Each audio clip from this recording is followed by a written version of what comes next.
গেলে দুর্নীতির লাগাম টেনে ধরে মানুষের জন্য একটি নিরাপদ দেশ গড়ে তোলা হবে। রাজধানীর নির্বাচনী জনসভায় তারেক রহমান ধানের শীষকে বিজয়ী করার আহ্বান।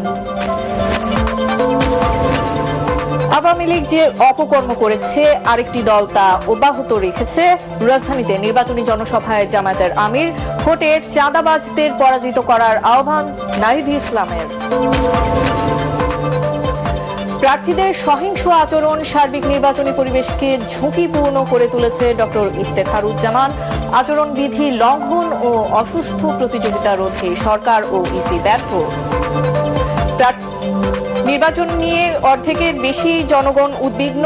এবারের ভোটকে চরম অনিরাপদ মনে করছেন দেশের 26% মানুষ, গবেষণা প্রতিবেদনের তথ্য।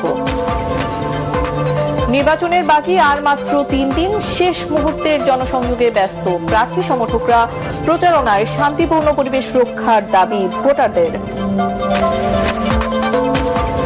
সেনা সদস্যরা র্যাবে গিয়ে পেশাদার খুনিতে পরিণত হয়। ট্রাইব্যুনালের গুম খুনের সাক্ষ্যে সাবেক সেনাপ্রধান ইকবাল করিম ভূঁইয়া।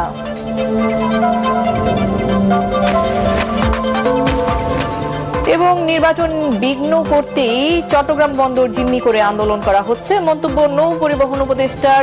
ডিপি ওয়ার্ল্ডের সাথে চুক্তি করছে না অন্তর্বর্তী সরকার।